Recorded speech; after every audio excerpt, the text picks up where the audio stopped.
Hey, hey, oh, wait a second.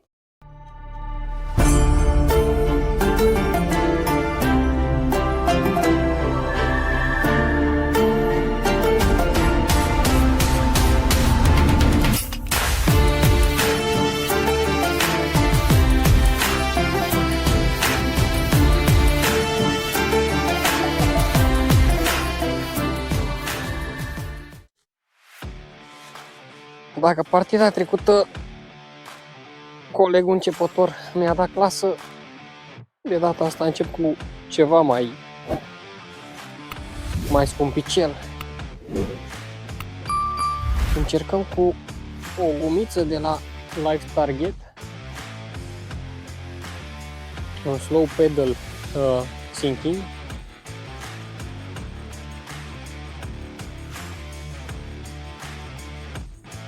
Și de ce nu, poate prinde și un pește pe ea. Că n-am reușit să prind bine, nu că aș fi folosit-o eu mult. Abia acum am lestat-o cum trebuie, până acum am încercat-o la jig. Ori această gumiță se armează pe cârlic de offset cu plumb jos. E un pic un dezavantaj, că dacă nu mușcă foarte bine guma, există șansa ca acest cârlic să nu înțepe.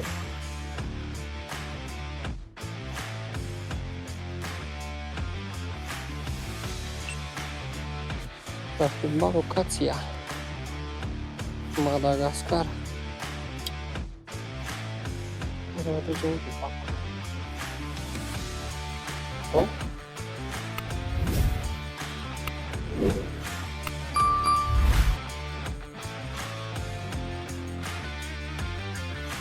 Băga mi-a jo, vreau să o pierd, te rog eu. Cați-a ești gura ta. E 12 lei o gumă de asta.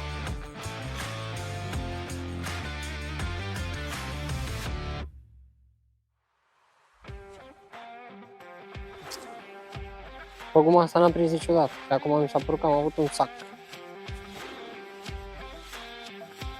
Și trebuie să mă uit un pic.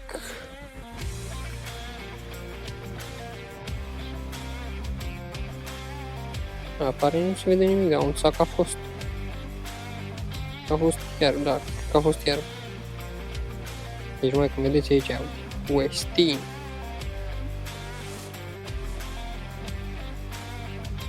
Îți dai seama când îi trece pe la nas guma asta la șală? Are un orgasm pe loc. Cum o să nu se uite? Vreau să caut un pic mai multă malpă aici. Uite, l-am luat! Ce ți-am zis că e la depune? Mamă, cât abibanul, mă, cați ești gurat! Mamă, cât abibanul! Băi, băieți! Așa biban? Stai un pic, te rog eu, să scot și eu gumița. Hei! Hei! Oh! Wait a second.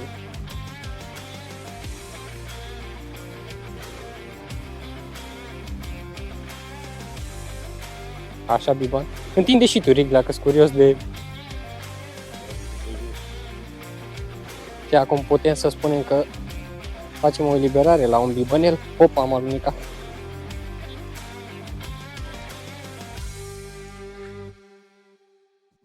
E chestia că bibanul oricum poate să atace și pe fund și între ape, depinde de perioade, dar e chestia că știi că ai piatră pe aici și alăul stă la piatră. Și alăul nu prea stă în mâini.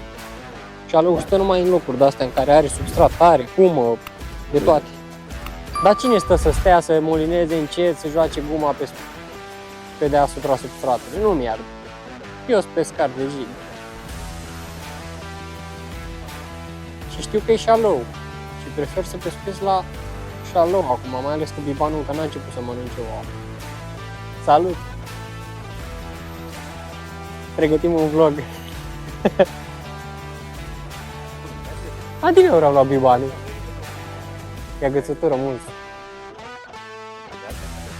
Da, aici am mal 2-3 metri, e plin de agățătură. E piatră, cred că la fel ca aici. Dar e bun loc. Nu, eu am luat șalău la intrare acolo. Ei, el la seara a luat aici șalău. Nu știu dacă te-a trimis, te-am trimis? Eu n-am pescuit aici, cine știe ce. Mergem pe ponton? Eu aseară când am aruncat prima oară am rupt. Sfoara ar fi cea mai mică problemă, că facem legătura iar. Îți zic eu care ar fi cea mai mare problemă? Cea mai mare problemă n-ar fi sforile. Cea mai mare problemă ar fi dacă aș prinde vreo anghilă. Mi-e frică să... Eu nu pun mâna pe așa ceva. Păi și mie mi-e frică să pun mâna pe ea. Păi ce, curentează? Pișcă? Curentează?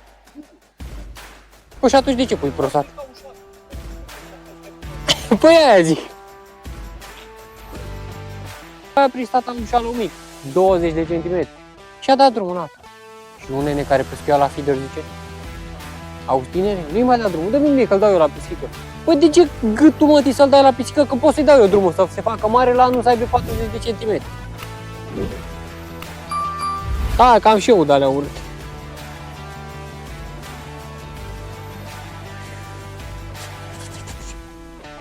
Asta e guma mea favorită în Belgia. Rapala Crasiti.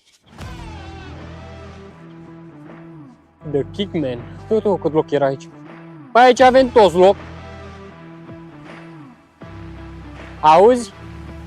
Cred că după aia ne cumulăm toți aici, că e mai mult loc. Din ce vedeți pe mal, locația pare a fi bună de șalău. Acum să vedem dacă... Mamă, ce alunecă picioarele pe pietrele astea, îmi sparg cap. Mormonanul parcă a mai luat căzături din astea. Dacă nu mă înșel. My friend. Băi, o să vreau să nu mai stăm foarte mult pe un loc. O să vorbesc și cu băieții. Mai bine să schimbăm locurile mai rapid. Nu înțeleg de ce mi-alunecă mie picioarele în halul ăsta, pietrele astea.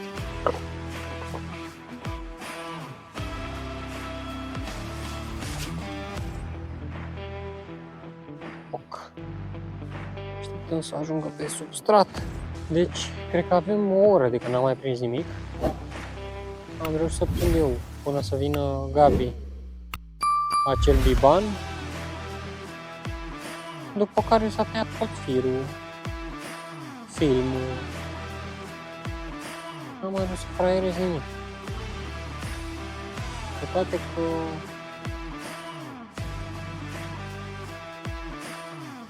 toată locația este ce trebuie.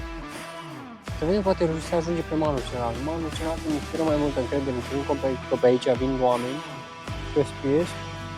Probabil și ale ei s-au retras în malul opus. Da, ai zis tu că stai așa. Ai pus gumă prinzătoare. Vezi că nu în orice zi e sâmbătă.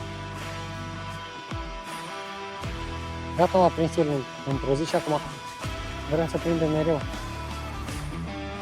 Se uită peste și zice: nu mulțumesc. E de-aia ieftină.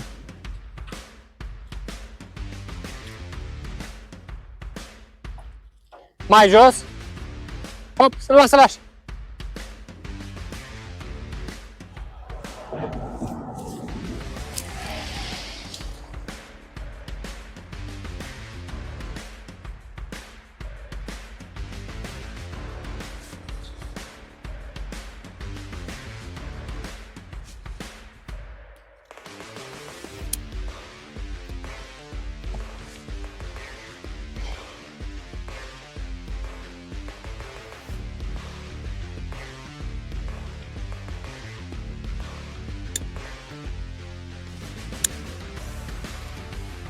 Leagă înapoi. Dă-mă, ia cu tot cu acul ăsta, mai pescuiește. Ia-mă cu tot. Am catat meu direct pe indicator. Mai contează. O partidă în care vezi un pește e o partidă reușită. O partidă în care ieși în natură e o partidă reușită. O partidă în care stai și te plimbi, de te dor picioarele pe malul apei, e o partidă reușită. Îmi bag picioarele mai pe sus.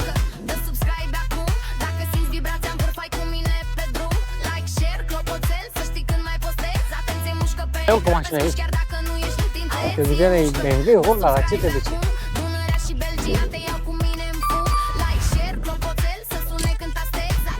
Să bag camera.